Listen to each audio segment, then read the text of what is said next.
BSc part third के छात्रों के लिए क्वांटम मैकेनिक्स जो फिजिक्स का फर्स्ट पेपर है उसके नोट्स कल व्हाट्सएप ग्रुप पे डाले थे, जिसमें डेविसन जर्मर प्रयोग के बारे में बताया गया था। उसी का हम यहाँ आज अध्ययन करेंगे। आपने पढ़ लिया होगा डेविसन जर्मर प्रयोग में क्या था।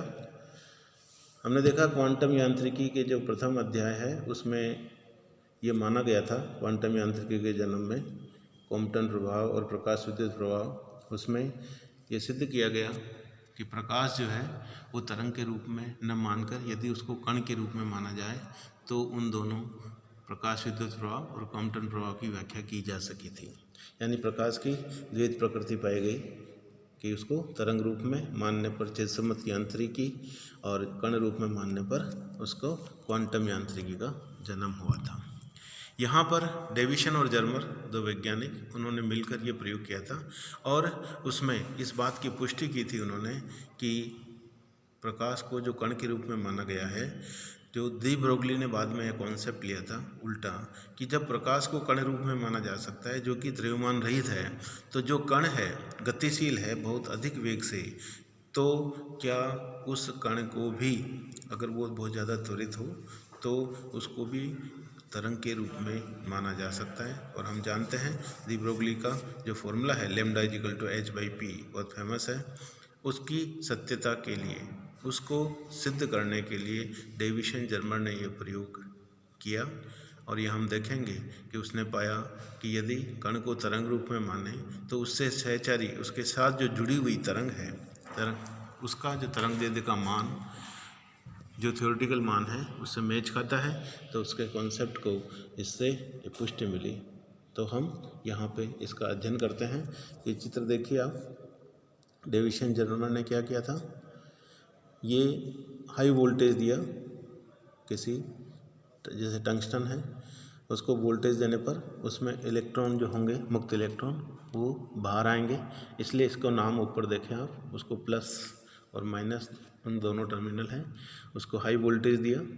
और चूँकि इससे बहुत ज़्यादा संख्या में इलेक्ट्रॉन निकलते हैं और बहुत ही उनकी गति ऊर्जा बहुत ज़्यादा होती है, हम यदि Q आवेश को V वोल्टेज दे देते हैं तो उसकी ऊर्जा कितनी होती है, Q × V, है ना। Q आवेश है, यहाँ अगर इलेक्ट्रॉन है तो उसका आवेश हम जानते हैं 1.6 × 10⁻⁻19 होगा। अगर उसको V वोल्टेज दिया जाता है तो उसका जो गति ऊर्जा है ½ mv² किसके बराबर होनी चाहिए, Q × V के बराबर होनी चाहिए। QE है तो इलेक्ट्रॉन वोल्ट हो जाएगी उसका, अगर उसको हम जूल में कन्वर्ट करेंगे तो हम जानते हैं उसको 1.6 × 10⁻⁻19 जूल से गुना करना पड़ेगा। तो ये हमारे पास जो भी इलेक्ट्रॉन आएंगे वो उच्च ऊर्जा के होंगे, वो बहुत ज़्यादा संख्या में होंगे, इसलिए उसको पुंज नाम दे दिया, बीम।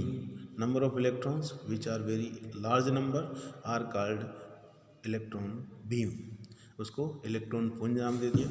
ये जो है बहुत तीव्र गति से आएंगे तो एक सीधी रेखा में होंगे और उनको निकल क्रिस्टल चित्र में दिखाया गया है, उस पर आपतित कराया जाता है ना। ये निकल क्रिस्टल आप जानते हैं, उसमें अणु सिस्टमेटिक अरेंजमेंट होता है, एक अणु के मध्य जो दूरी होती है वो फिक्स होती है उसमें, जिससे यह आपतित पुंज यदि टकरा कर क्या होगा, विवर्तित होगा।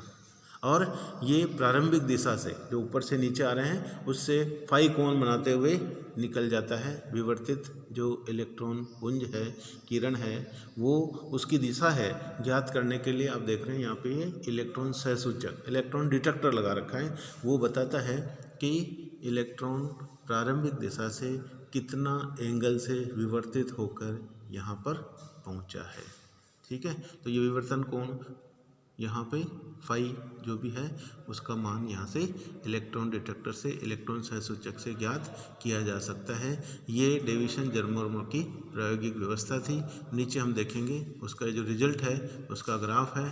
और डेविसन जर्मर प्रयोग के लिए ये आप देख रहे हैं ब्रेग विवर्तन सूत्र जो हम आगे काम में लेंगे, उसमें ये सीधी रेखा में इलेक्ट्रॉन जो है अणु यहाँ पे जमे हुए हैं, उनके बीच की जो दूरी है वो स्मॉल d है, अणु के मध्य, और x एक्सिस के समानांतर देखें तो वो कैपिटल D। ये क्या है वो हम बाद में देखेंगे।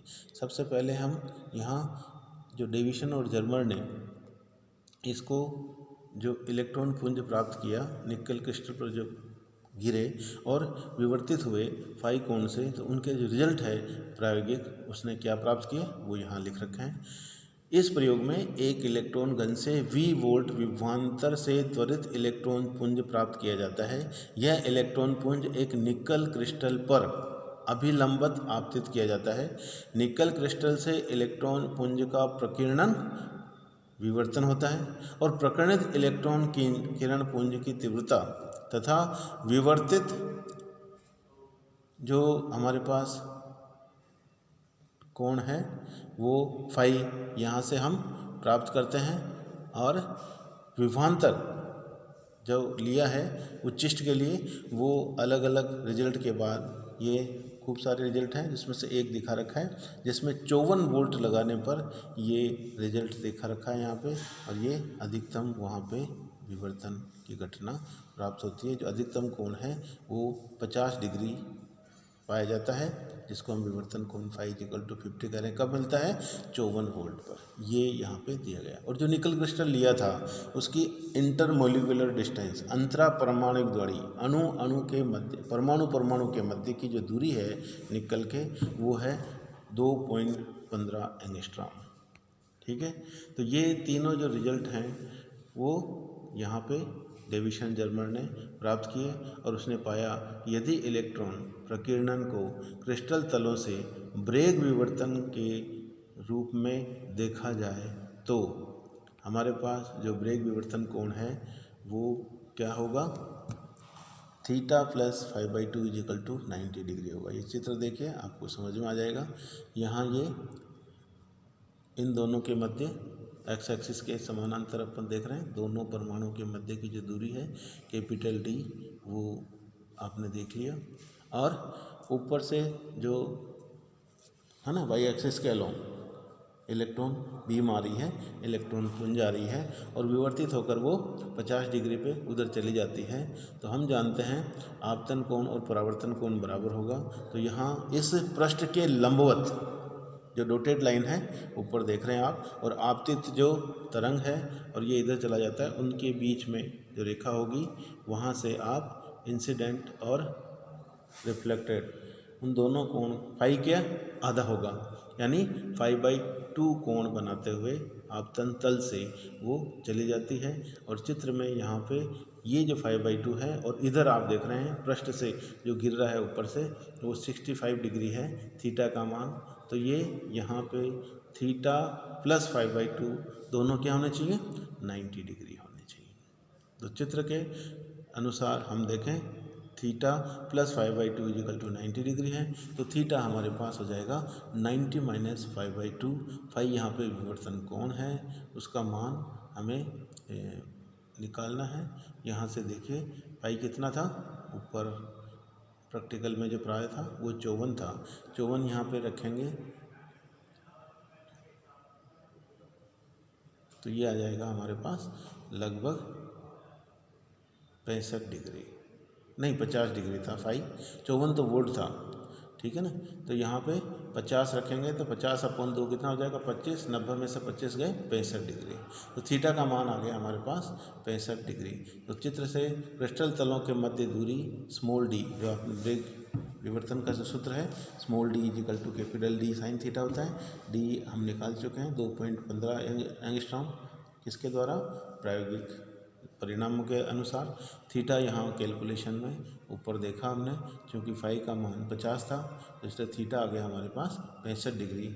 यहाँ हम रखेंगे तो स्मॉल डी का मान आ जाएगा 2.15 साइन 65 डिग्री। साइन 65 का मान साइन की टेबल से आप देखकर यहाँ रखेंगे और 2.15 से उसको मल्टीप्लाई करेंगे तो इसका मान आएगा स्मॉल डी का 0.91 एंगस्ट्रॉम। ये क्या है? इन दो तलों के मध्य की दूरी। कैपिटल डी और स्मॉल डी में अंतर आपको पता लगना चाहिए। कैपिटल डी ऊपर हम देख रहे हैं एक्स एक्सिस के समानांतर जो परमाणु हैं निकल क्रिस्टल के, उनके बीच की दूरी है, और अलग अलग लेयर इनकी बना रखी है निकल क्रिस्टल के परमाणु की, दो परतों के बीच की जो दूरी है वो स्मॉल डी है। ठीक है, तो ये स्मॉल डी और कैपिटल डी में आपको कन्फ्यूजन नहीं होना चाहिए। ब्रेग विवर्तन सूत्र के अंदर हम इनके मान रखेंगे। ब्रेग विवर्तन सूत्र क्या होता है? 2d sine theta is equal to n lambda. सूत्र में क्योंकि हम विवर्तन की कोटि 1 रख रहे हैं तो n का मान 1 रखेंगे और स्मॉल d ऊपर कैलकुलेशन में हमने निकाला है एक परत और दूसरी परत के बीच की जो है क्रमागत 2 परतों के बीच की दूरी एक तरह से हम कहेंगे इनको, और इसका मान है 0.91 एंगस्ट्रॉम तथा थीटा निकाल चुके हम 65 डिग्री। इनको यहाँ रखेंगे तो हमारे पास जो सूत्र है lambda equal to 2 into 0.91 into sine 65 ये आ जाएगा, है ना। यहाँ उल्टा लिखा है, एन लेमडा को पहले लिख दिया, एन इजिकल टू 1 है तो लेमडा आ गया, और 2d साइन थीटा को बाद में डी और थीटा की वैल्यू रखते हुए तो 2 इंटू 0.91 साइन 65 का मान होता है 0.963। साइन टेबल में आप देखें, ये सब मल्टीप्लाई करेंगे तो आएगा 1.65 एंगस्ट्रॉम। कितना आया? 1.6 एंगस्ट्रॉम। लेकिन जो थ्योरेटिकल मान था, डी ब्रोगली की जो कॉन्सेप्ट थी उसके अनुसार यदि कोई कण जिसका द्रव्यमान m हो और वेग v हो तो संवेग क्या होगा? p होगा, और उस p संवेग से गतिशील कण के सहचारी तरंग की जो तरंग दैर्ध्य है वो लेमडा इजिकल टू h/p होती है। आपने सबने पढ़ा है। h जहाँ पे प्लांक नियतांक है जिसका मान 6.6 इंटू 10⁻⁴ जूल इंटू सेकंड होता है।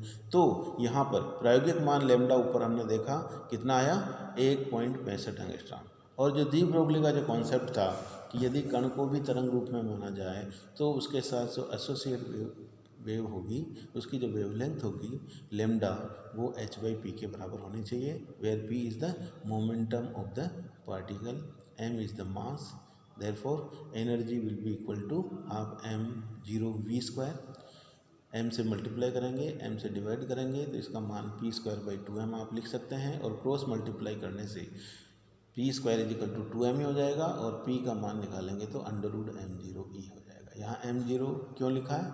कि यहाँ पे m0 विराम द्रव्यमान है, और यहाँ हम चूँकि इलेक्ट्रॉन या जो भी कण लेंगे उसका जो आवेश होगा वो रखा जाएगा। तो लेमडा के अंदर जो h/p का सूत्र था उसमें p की जगह आप √2m0e लिख देंगे। e चूँकि उस कण की आप v वोल्टेज देने पर, कण कौन सा? आवेशित कण, ठीक है। यहाँ इलेक्ट्रॉन पुंज है, इलेक्ट्रॉन बीम है, उसमें जो इलेक्ट्रॉन होगा तो Q को E रख देंगे, लेकिन E की जगह फिलहाल हम क्या रखेंगे? QE। तो lambda will be in terms of V will be equal to h/2m0 QE, where h m0 और Q जो कि E के बराबर है, ये सब कांस्टेंट है। इनके मान यदि हम रखें, और वो हम जानते हैं इलेक्ट्रॉन के लिए उसका जो द्रव्यमान है वो कांस्टेंट होता है, विराम द्रव्यमान 9.1 इंटू 10⁻31 किलोग्राम, और Q इलेक्ट्रॉन का आवेश जो कि स्मॉल e के बराबर होता है 1.6 इंटू 10⁻19 कूलाम, और h यहाँ पे हमारे पास h लेमडा का मान आ जाएगा h/2m0 QV। ये सब मान आप रखेंगे, h रख दिया 6.6 इंटू 10⁻34, नीचे अंडर रूट में 2 इंटू मास आ गया 9.1 इंटू 10⁻31 इलेक्ट्रॉन का, और इलेक्ट्रॉन का आवेश है 1.6 इंटू 10⁻19, और v वोल्टेज हमें यहाँ पे जो भी होगा वो रखना होगा। तो in terms of voltage lambda will be equal to 12.27 divided by √v angstrom आ जाएगा। But we know that for this experiment v will be 54 volt, यानी हमें अधिकतम जो विवर्तन की घटना है कब प्राप्त हुई थी? फाई का मान अधिकतम कब प्राप्त हुआ था? जब 54 वोल्ट रखा था। तो यहाँ पे क्योंकि हम 54 वोल्ट यदि रख देंगे तो 12.27 अपॉन √54 आ जाएगा। उसको सोल्व करें तो इसका मान 1.67 एंगस्ट्रॉम आता है। कितना आता है? 1.67। और ऊपर आपने देखा था जो हमारा प्रैक्टिकल जो मान आया था वो 1.65 एंगस्ट्रॉम था, और इससे आ रहा है थ्योरेटिकल 1.67 एंगस्ट्रॉम।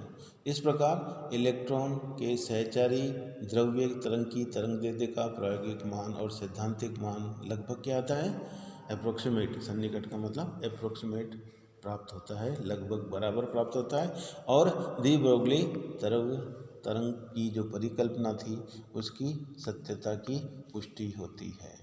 तो इस तरह से डेविसन और जर्मर ने क्या कहा था कि जब हम गतिशील इलेक्ट्रॉन है उसको भी तरंग रूप में मान सकते हैं, जो कि डी ब्रोगली की कॉन्सेप्ट था, उसको इससे पुष्टि हुई। डी ब्रोगली का कॉन्सेप्ट कब आया? जब ये माना गया कॉम्पटन प्रभाव, प्रकाश विद्युत प्रभाव में उसकी व्याख्या जब की गई कि जब प्रकाश जिसमें कोई द्रव्यमान नहीं होता उसको आप कण रूप में मान सकते हैं, तो क्यों न गतिशील कण को भी तरंग रूप में माना जाए। उसकी पुष्टि किसने की? डेविसन जर्मर प्रयोग के द्वारा की गई। ये उसकी एप्लीकेशन है। धन्यवाद, आप बने रहें।